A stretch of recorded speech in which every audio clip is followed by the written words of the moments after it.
Salut à tous et surtout bonne fête de fin d'année. Aujourd'hui on vous propose l'histoire des origines des noms des 15 franchises NBA de la conférence Est. Et vu qu'on a choisi de faire ça par ordre alphabétique des villes qui les hébergent, on commence par les Hawks. Déjà, faut le savoir, les Hawks ce sont les Faucons. Mais quand ils sont arrivés dans la ligue en 1949, ils ne jouaient pas à Atlanta. La franchise des Faucons était partagée entre 3 villes sur les bords du Mississippi, Davenport, Moline et Rock Island. Voilà pourquoi la franchise s'appelait de façon peu originale les Tri-Cities Blackhawks. Pourquoi les Blackhawks? Parce que la tribu du célèbre chef indien Black Hawk se situait à Rock Island. La franchise a donc décidé de lui rendre hommage. Ensuite, des raisons financières ont poussé l'organisation à déménager à Milwaukee en 1951, à Saint-Louis en 1955, puis finalement à Atlanta en 1968. Dès l'arrivée à Milwaukee, le nom a été raccourci en Hawks pour plus d'impact. Et puis, à Milwaukee ou Atlanta, rendre hommage au fameux chef indien ne voulait plus dire grand-chose. Let's go chez les Celtics qui, sans surprise, représentent les Celts. Quand l'équipe s'est formée en 1946, déjà à Boston, la communauté irlandaise était déjà bien implantée dans le Massachusetts. Walter Brown, le proprio, était fan de hockey à la base. Ceci dit, son intérêt pour le basket fut vite marqué et investir dans cette nouvelle ligue qu'était la BAA, ancêtre de la NBA, lui permettait de multiplier ses chances de remplir les tribunes du Boston Garden. Là, l'équipe responsable s'est réunie pour trouver un nom. Pas mal de choses sortaient du chapeau, comme les Unicorns, les Olympics ou les Whirlwinds, mais personne n'était convaincu à 100%. Mais ça, c'était jusqu'à ce que Brown ait l'illumination du siècle. Habiller son équipe en vert, prendre le nom de Celtics et rendre hommage à toute la communauté irlandaise de Boston.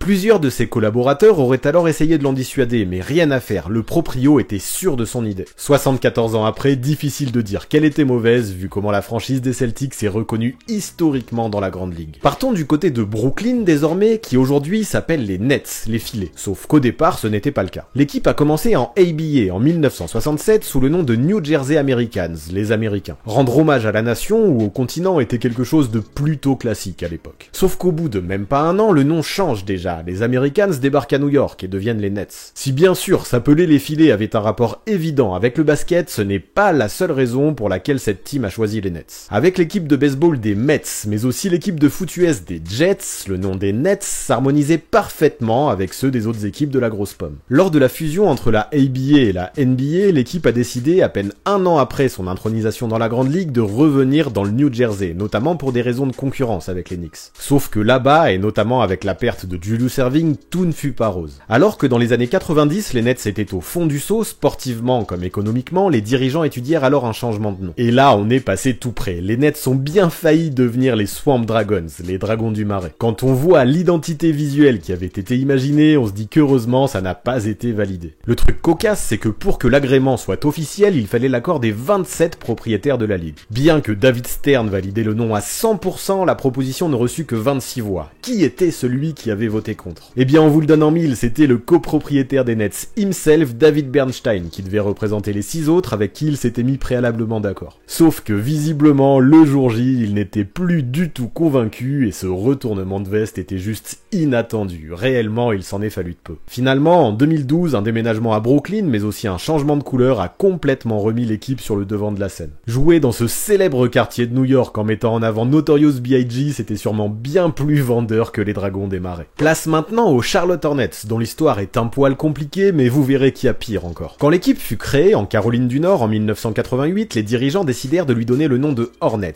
les frelons. Il faut dire que cet insecte est lié à la ville de Charlotte depuis toujours. Tout ça en raison de la guerre d'indépendance dans les années 1770, durant laquelle Lord Cornwallis compara la ville à un vrai nid de frelons tant elle était difficile à attaquer. Au début du XXe siècle, une équipe de baseball mineure s'appelait d'ailleurs déjà les Charlotte Hornets. Elle disparut en 1972. Vu que plus personne ne s'appelait comme ça, tout devenait une évidence, et ce fut confirmé lors d'un concours destiné aux fans, lors duquel la proposition du nom de Hornets mit une raclée à celle du Spirit. En 1988, les Hornets débarquaient en NBA. Sauf que, encore une fois, pour des raisons financières, l'équipe déménagea vers la Nouvelle-Orléans en 2002. Mais ça, nous n'allons pas trop nous attarder là-dessus, car tout ce qu'ont réalisé les Hornets à Nola appartient désormais à l'histoire des Pelicans. Ceci dit, Michael Jordan, qui a grandi en Caroline du Nord, n'allait pas laisser Charlotte sans balle orange. La ville est tellement active au niveau du basket universitaire qu'il aurait été dommage qu'elle n'ait pas droit à la NBA. Arrivent donc en 2004 les Charlotte Bobcats, les Lynx. L'animal correspondait tout à fait aux valeurs qui voulaient être véhiculées par la franchise, un côté féroce, athlétique, athlétique et acharné. Mais en 2014, nouveau virage, encore, car les New Orleans Hornets deviennent les Pelicans. Charlotte se jette alors sur le nom de Hornets, qui finalement était mythique en Caroline du Nord. Toute l'histoire de la franchise à Charlotte de 1988 à 2002 fut même récupérée. Par contre, on le répète, parce que c'est important, tout ce qui a eu lieu sous le nom de Hornets à la Nouvelle-Orléans, comme on le disait, appartient désormais aux Pels. Passons maintenant à une équipe légendaire, les Chicago Bulls, qui, comme les Celtics, n'ont jamais changé de ville ni jamais changé de nom. Cette appellation des Bulls, Taureau, fut choisie en 1966, lorsque l'équipe entra en NBA. Là, y a pas vraiment de secret. Chicago, par la présence de nombreux abattoirs géants dans la ville, était la capitale mondiale de la viande.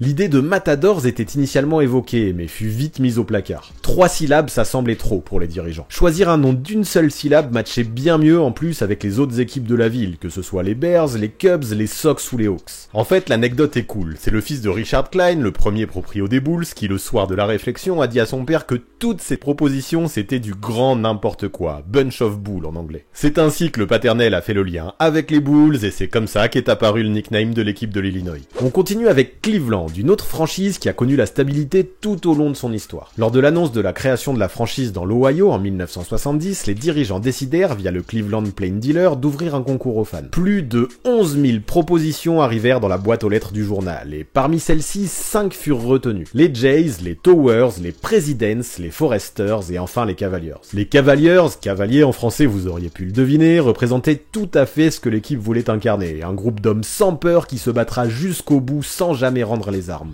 Les votes ne furent pas loin d'être unanimes. Jerry Tomko, qui avait proposé le nom au journal, fut alors récompensé en gagnant un abonnement pour tous les matchs à domicile pour la campagne inaugurale des Cavaliers. Lui, de son côté, a tenté de négocier un ballon dédicacé par les joueurs qui lui fut promis, ce roublard. Mais plusieurs décennies après, son vœu n'avait toujours pas été exaucé. Alors en 2010, pour les 40 ans de la franchise, les Cavs décidèrent de rattraper leur erreur. Jerry Tomko, l'homme à l'origine du nom des Cavaliers, a désormais son ballon dédicacé par tous les joueurs de Cleveland. Enfin, ceux de 2010 en tout cas. Allons maintenant du côté des Pistons, qui avant Détroit ont commencé à Fort Wayne en 1948. Là, l'histoire n'est pas bien compliquée. Fred Zollner, proprio de l'équipe, était aussi le patron d'une usine de pistons pour les moteurs de voitures, de camions et de locomotives. Voilà pourquoi il appela son équipe les Fort Wayne Zollner Pistons. Oui, c'est assez nombriliste. Mais en 1957, alors que l'équipe se développait, Fort Wayne s'est avéré représenter un marché trop petit. Voici pourquoi l'équipe aménagea à Détroit, en réduisant officiellement son nom à Pistons. Vu que la ville, surnommée Motor City, était purement et simplement la capitale de l'automobile aux États-Unis, le nom de Pistons, qui convenait à merveille, ne fut jamais changé. Voici l'heure de parler des Pacers de l'Indiana. Pacers, ça veut dire ambleur en français. Vous ne connaissez pas ce mot, rassurez-vous, nous non plus, et pour cette vidéo, on a dû ouvrir le Larousse. Dans l'Indiana, il existe les Harness Racing Pacers, des courses de chevaux ambleurs attelés. Ceux-ci, pour être ambleurs, utilisent une allure naturelle, se situant entre le pas et le trot, des marches employées en levant simultanément les deux jambes du même côté. Alors voici pour les détails équins, mais ce ne fut pas la seule raison de cette appellation. Toujours dans l'Indiana ont également lieu chaque année les 500 miles d'Indianapolis, une course de voitures appelée Pace Cars. Le surnom de Pacers donc rendait également hommage à ces bagnoles.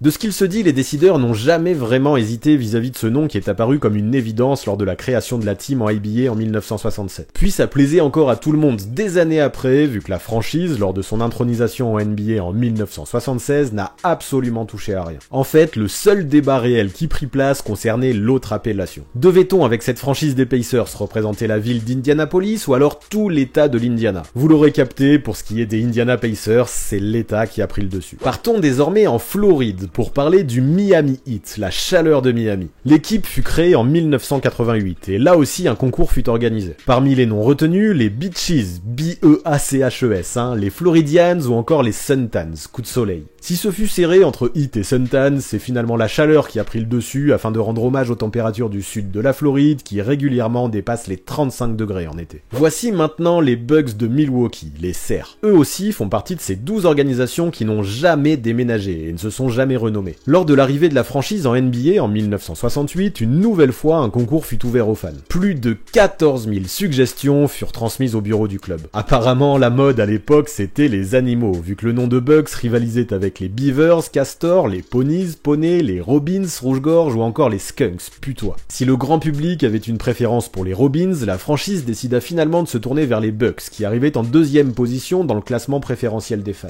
Non seulement le cerf incarnait le courage, la détente, le calme et l'agilité, mais il faisait également référence aux grandes étendues boisées présentes dans le Wisconsin. Ordy Trebill Cox, qui avait suggéré le nom au Milwaukee Sentinel, gagna pour l'occasion une caisse de Coca-Cola, 2 places pour le match d'ouverture des Bucks, mais aussi la AMC Javelin, une voiture qui venait de sortir. Ça valait plutôt le coup de faire des propositions. Puis en tant que fan, il y a de quoi être plutôt content de ce choix aussi. C'est quand même bien plus cool d'avoir une casquette avec un cerf plutôt qu'avec un rouge-gorge ou un putois. Si la franchise des Knicks est bien connue à ce jour, le récit à propos de son surnom l'est un peu moins, lui. Alors parlons un peu d'histoire. Lorsqu'ils sont arrivés à New York au XVIIe siècle, les colons hollandais portaient des pantalons retroussés, alors appelés Knickerbockers. Peu à peu, ce nom est devenu le symbole de la ville, et tout ce qui était produit à New York prenait le nom de Knickerbocker, de la bière aux journaux. Il était ainsi tout à fait logique qu'une équipe de baseball née et disparue au XIXe siècle porte ce nom. Quand l'équipe de basket a été créée à New York en 1946, reprendre cette appellation, depuis abrégée en Knicks, semblait sonner comme une évidence. Le nom de Knickerbocker appartenait définitivement à la culture de Big Apple. Et puis ça allait très bien avec les couleurs bleues et orange qui, elles, représentent la ville de New York City. Un peu de féerie désormais, puisque nous allons parler du Orlando Magic, la magie d'Orlando. Encore une fois, c'est une habitude, les fans ont été consultés et plus de 4 milliers de propositions furent prononcées. Au final, il y avait les Tropics, aucun lien avec le film de Will Ferrell, le Juice et le Magic. La petite histoire raconte que quand la fille du copropriétaire Pat Williams a dit à son père que la ville d'Orlando était magique, tous les débats furent stoppés. En même temps, venant d'une gamine de 7 ans qui découvre les parcs d'attractions, comment obtenir un autre ressenti? Le Orlando Magic était né donc, et tout ceci semble complètement cohérent tant la ville floridienne est reconnue dans le monde entier pour ses différents parcs à thème. Évoquons maintenant les Philadelphia 76ers, les 76e. Bizarre nom comme nom. On va vous expliquer. Alors pour commencer, il faut savoir qu'au tout départ, l'organisation est apparue à Syracuse, sous le nom de Nationals, encore une fois pour rendre hommage aux États-Unis. Sauf que quand la franchise est arrivée à Philly, en 1963, il fallait absolument faire évoluer ce nom. Car oui, la ville de l'amour fraternel avait accueilli les Warriors de 1946 à 1962. Les Nationals faisaient alors partie de leurs plus gros rivaux et beaucoup d'habitants de Pennsylvanie les détestaient tout bonnement. En fait, ce qui s'est passé, c'est que Ike Richman, le propriétaire des Nationals, a vu une aubaine quand les Warriors sont partis à San Francisco. À Philadelphie, le basket fonctionnait bien et le marché s'avérait potentiellement bien plus rentable qu'à Syracuse.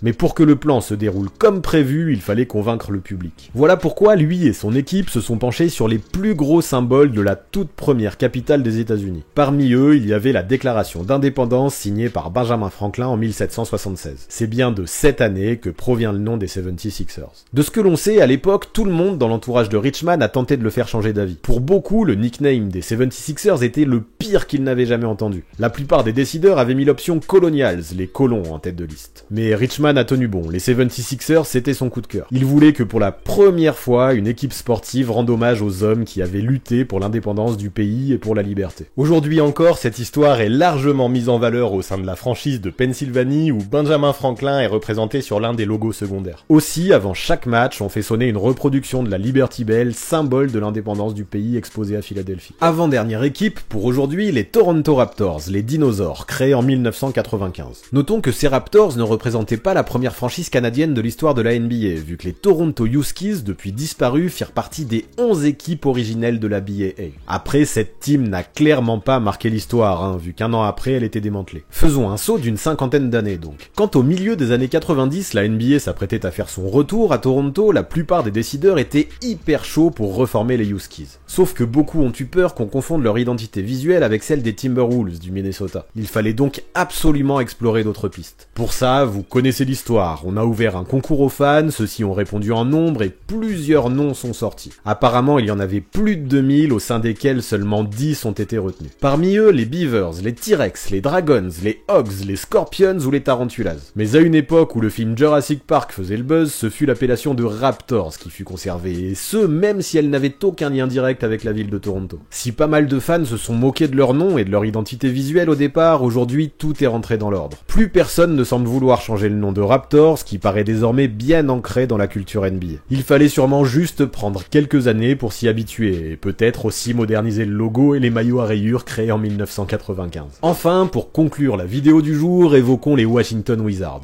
Là aussi, l'histoire est pleine de rebondissements compliqués, alors commençons par le commencement. Au départ, évoquons les Baltimore Bullets, qui arrivèrent en BAA en 1947 et remportèrent le titre dès leur première saison. Sauf que la suite fut une longue descente aux enfers. Après plusieurs années de défaites et un proprio ruiné, l'équipe dut être dissoute en plein milieu de la saison 1954-1955. L'organisation était tellement fauchée que lors du dernier match, les joueurs ont dû se précipiter vers leur avion pour éviter de payer le taxi. La fin de cette franchise fut donc honteuse et chaotique, et le titre de 1948, vu que tout a été démantelé, n'appartient officiellement à aucune équipe actuelle. Pour être précis, ajoutons que les Bullets, ce sont les balles de revolver. La franchise s'est appelée comme ça en raison de son voisinage avec la Phoenix Shot Tower à Baltimore, une fonderie qui fabriquait des munitions. Mais pourquoi parle-t-on de tout ça si cette histoire n'appartient pas aux Wizards? Vous allez comprendre. En 1961, à Chicago, 5 ans avant l'arrivée des Bulls, une nouvelle franchise arrive en NBA. Vous allez voir que pendant 3 ans, elle s'est cherchée. La première année, elle portait le nom des Chicago Packers, les empaqueteurs en gros. Comme on le disait plus tôt, à Chicago, il y a des abattoirs. Toute cette viande, il faut l'emballer, et c'est finalement tout à fait logique qu'une bonne partie de la population de Chi-Town bosse dans l'empaquetage, d'où le nom de Packers. Sauf que l'idée était très mauvaise. Dans le foot US, les Green Bay Packers sont le plus grand rival des Chicago Bears. Ce nom n'a donc jamais été validé par aucun fan de l'Illinois. Du coup, deuxième année, deuxième nom, place aux Chicago Zephyrs. Le zéphyr est un mot français attribué à un vent doux et agréable qui souffle majoritairement en Europe. Le lien était tout trouvé car vous le savez, le surnom de Chicago c'est Windy City, la ville du vent. Les Chicago Zephyrs viennent donc de là. Bon, c'était mieux que les Packers, mais ça non plus, ça ne dura pas, car après une seule année, en tant que Zephyrs, l'équipe déménagea à Baltimore. Ouais, c'était pas forcément une bonne idée de rester à Chicago après s'être mis tous les fans à dos à cause du premier nom de Packers. Puis en plus de ça, Zephyrs à Baltimore, ça ne voulait plus rien dire. Du coup, troisième année, troisième nom et retour des Bullets. Même si cette franchise n'a rien à voir avec celle des années 50, retrouver cette appellation qui avait marqué les esprits suite au titre de 1948 paraissait cohérent. Là, malgré un déménagement à Washington en 1973 qui amena l'équipe à s'appeler Capital Bullets, puis Washington Bullets, le surnom resta. Sauf qu'en 1995, Yitzhak Rabin, premier ministre israélien, mais aussi l'un des amis les plus proches du proprio Abe Pauline, se fait assassiner par balle. Hors de question pour Pauline, suite à cet événement, de conserver un nom qui pourrait évoquer les armes à feu. On peut comprendre ce choix, d'autant plus que Washington et ses alentours furent le théâtre d'énormément d'affaires de gangs, de drogue et d'assassinats dans les années 90. Ceux qui ont vu la série The Wire le savent très bien, et c'est une raison supplémentaire pour changer de nom. Alors, comme tout le monde, en vue de la saison 1997-1998, les Bullets ont organisé un concours. Si les Sea Dogs, les Dragons ou encore les Stallions furent finalistes, les fans choisirent les Wizards, un nom pacifique et féerique qui permettait de rompre définitivement avec les munitions. Et pour les nostalgiques de Baltimore, dites-vous bien que Gilbert Arenas et Javaris Crittenton ont bien su faire perdurer la tradition des Bullets dans le vestiaire de la franchise. C'est peut-être de mauvais goût, mais nous n'avons pas réussi à nous retenir. Avant de partir, pensez à vous abonner à la chaîne de Basket Info, mais aussi à celle du 6ème homme afin d'obtenir 2 visions complémentaires de la NBA. Les dernières vidéos mises en ligne apparaissent juste sous vos yeux.